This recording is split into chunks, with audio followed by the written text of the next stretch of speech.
Je viens d'avoir 30 ans et je vais vous dire que ça me terrifie. Ça me terrifie de n'avoir jamais atteint mon plein potentiel au cours de ma vie. Parce que oui, je ne sais pas si certains d'entre vous ont eu ce cas-là dans leur vie, mais moi, lorsque je grandissais, lorsque j'étais, disons, plus petit, lorsque j'avais peut-être 15 ans, 16 ans, j'imaginais que j'avais énormément de potentiel pour réaliser énormément de choses. Mais au fil du temps, oui, parce que j'avais cette pensée, parce que je me trouvais vraiment au-dessus de la moyenne de par mon jugement en termes de réflexion, en termes de savoir vivre du monde qui m'entoure autour de moi. Et même à l'école, c'était vraiment facile, bien que je sais que l'école ne représente pas euh, une part importante de l'intelligence, disons, elle permet pas totalement de qualifier l'intelligence, mais disons que beaucoup de choses m'étaient faciles, même en sport. Wow. Disons que j'avais beaucoup de facilité et aussi j'avais un ami qui était aussi dans ce cas-là. Et franchement, aujourd'hui, je vais plus parler de mon point de vue. Je ne sais pas pour lui ce qui se passe aujourd'hui parce qu'on n'est plus en contact. Voilà ce que je vais vous dire. Même si lorsque vous étiez amis, enfants, il arrivera que tous vos amis avec lesquels vous allez grandir, c'est pour ça qu'il faut profiter de ces moments-là parce que lorsque vous grandirez, euh, ce serait peu probable que vous soyez toujours en contact. Disons, pour la majorité des cas, c'est rare. Ouais, bon, ça c'est juste une parenthèse, mais pour vous dire, moi j'imaginais que j'allais réaliser de grandes choses. Et aujourd'hui, à mes 30 ans, je dirais pas que je les ferai pas, mais je suis de moins en moins confiant, bien que j'ai une part de confiance que ça peut y arriver. Mais disons les choses telles qu'elles sont, la vie, je ne sais pas pour vous, mais moi, la vie m'a rappelé à quel point j'étais normal, même moins, disons. Tu sais, en anglais, ils disent life humbles you. Like, dans la vie, genre, elle te rend à ta place. Elle te rappelle qui tu es. Elle te rappelle à quel point tu n'es personne. Tu es normal, en fait. Tu n'es pas voué à avoir un destin exceptionnel que tu le pensais. Et franchement, ça fait très mal lorsque tu t'en rends compte, mais c'est la brutalité de la vie. C'est à quel point la vie, elle est brutale face aux choses.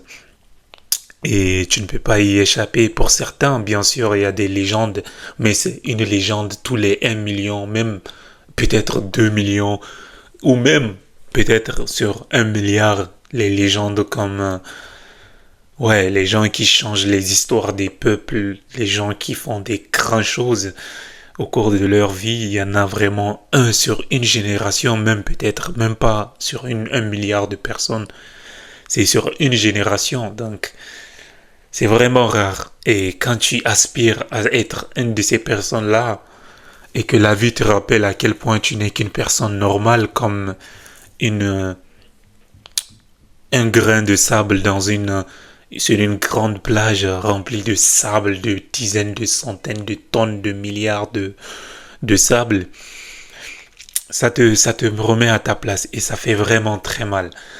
Bien sûr, ça t'arrête pas de rêver, de continuer à rêver, bien sûr. Mais moi, je vais vous dire, lorsque j'étais enfant, je pensais que je pouvais réaliser tout. Je pensais que si je voulais être, un, disons, pilote, parce que c'était ma première aspiration, je voulais être pilote.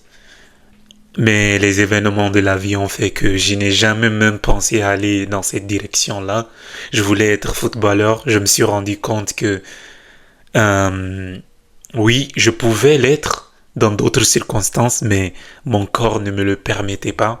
Oui, je vais dire que je me suis fait les ligaments croisés, mais je sais que beaucoup de gens vont sortir cette excuse. Ah, mais il va nous sortir l'excuse de ligaments croisés. Ouais, ouais, bon, ça c'est une excuse certes, mais pour être honnête, mon corps ne suivait pas. J'avais vraiment des difficultés. C'était pas que j'étais pas bon, mais franchement, je me trouvais, disons, moyen, assez quelqu'un qui pouvait progresser pour être quelqu'un qui pouvait l'être dans le futur. Mais voilà, je n'étais pas quelqu'un d'exceptionnel qui tapait dans l'œil directement de grands recruteurs. Donc, effectivement, c'était pas que je n'étais rien d'exceptionnel. Plus j'avançais, plus je me rendais compte. Parce que ça, c'était quelque chose que ma sœur me disait. Tu sais, quand j'étais plus jeune, j'étais vraiment arrogant peut-être. Que certaines personnes pouvaient penser que j'étais arrogant. Mais j'étais vraiment quelqu'un dans la famille. Disons, j'avais plus de potentiel que la majorité des gens de ma famille. Et ma sœur me rappelait à chaque fois, ma grande sœur, pas ma sœur directe, elle était vraiment grande. Elle avait l'expérience de la vie, elle. Et elle disait à mes parents, laissez-le voyager, laissez-le partir dehors. Il va découvrir c'est quoi le monde. Parce qu'elle, elle était partie aux États-Unis. Et elle savait, mais moi j'étais cantonné, j'étais quelqu'un qui n'était jamais sorti de ma ville. J'étais dans un pays, dans une capitale, disons, mais j'étais jamais sorti dans cette capitale-là.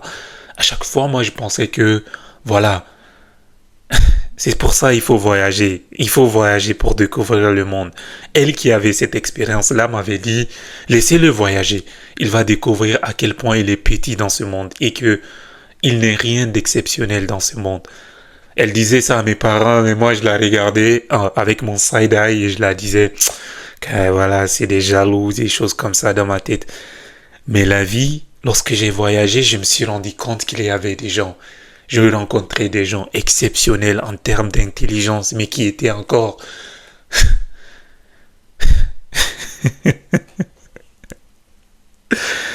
Je rigole parce que tu sais, l'être humain, l'homme en général, lorsqu'il a mal, il rigole.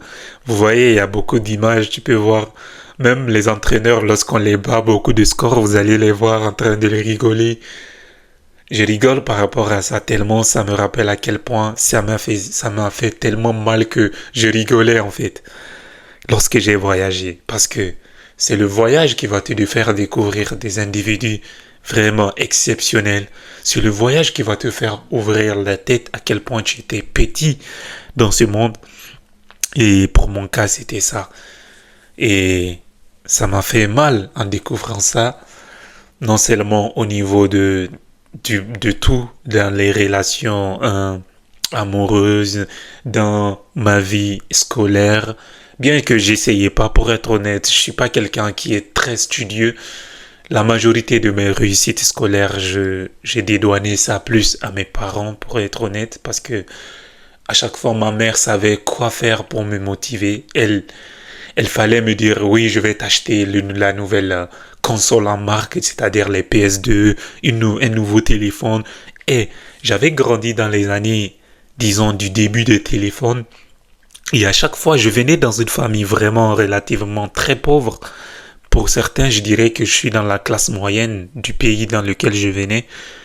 Mais genre, les consoles, tout ce qu'il y a comme jeu, et disons les PlayStation qui sortaient, j'avais la facilité d'en avoir parce que ma mère savait comment me motiver. Elle me disait, viens, obtiens cette moyenne-là, obtiens ce niveau-là de parmi la classe, c'est-à-dire venir entre les trois premiers, quelque chose comme ça. Et puis moi, je vais t'offrir cette console-là.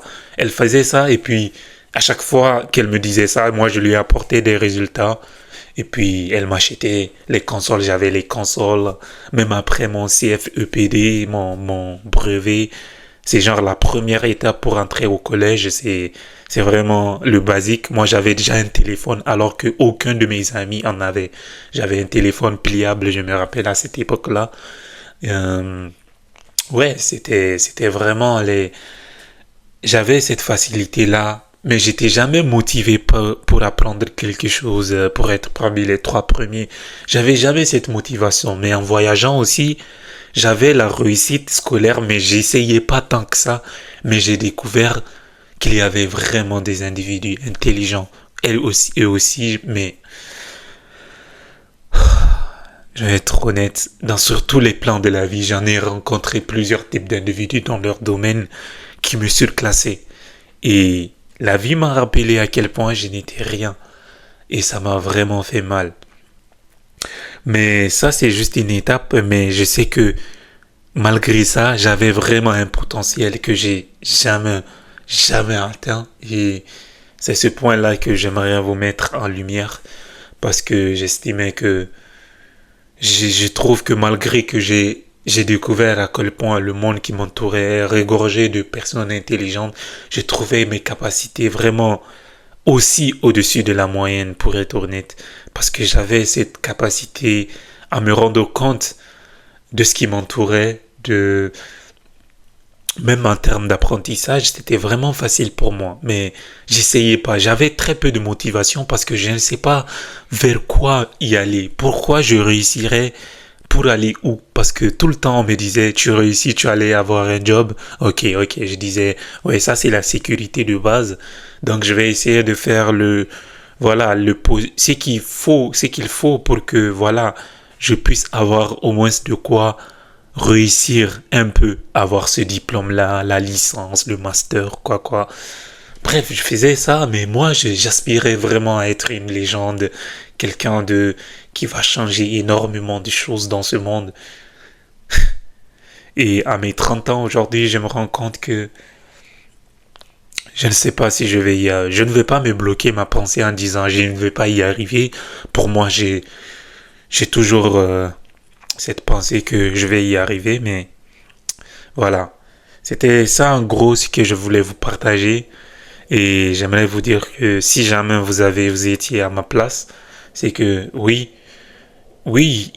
euh, c'est pas grave de se rendre compte que voilà, vous êtes pas si exceptionnel que ça, mais il faut continuer à se battre pour aspirer au plein potentiel que vous pouvez y arriver et ne pas vous laisser abattre par la situation dans laquelle vous vous retrouvez en ce moment, parce que oui, la vie, c'est une école qui t'apprend à quel point tu n'es rien. Et aussi, pour certains, ça leur apprend qu'ils soient exceptionnels. Parce que oui, je vais vous dire, la vie, il y en a qui sont exceptionnels. Il faut pas que les autres vous mentent en vous disant que oui, il y en a des gens, ouais, ils sont chanceux. Oui, la chance est un énorme facteur. Énorme facteur. Parce que oui, ces gens-là sont nés avec des capacités qui font que, voilà, ils sont une personne sur une génération peut-être. Par exemple, je prends le cas de Messi. Ce mec-là, vous pensez que sincèrement que ce sont les efforts, même Cristiano, que les gens disent, oui, ce sont les efforts. Non, tous ces gens-là euh, qui sont dotés d'un don exceptionnel, ça vient vraiment de beaucoup de facteurs qui fait que ils sont nés avec ces dons-là. Donc, la chance est un élément très important. Et bien sûr, c'est pour ça qu'il faut continuer d'y croire. Il peut y arriver que vous aussi, vous n'avez pas eu ce domaine-là dans lequel votre chance va être le plein potentiel. C'est pour ça que malgré que aujourd'hui, je suis dans le génie civil, je réfléchis à avoir d'autres domaines. Je réfléchis à voir dans quoi je vais être exceptionnel. Je cherche ce domaine-là. C'est comme l'exemple de la photo dont je me rappelle très bien avec plusieurs animaux.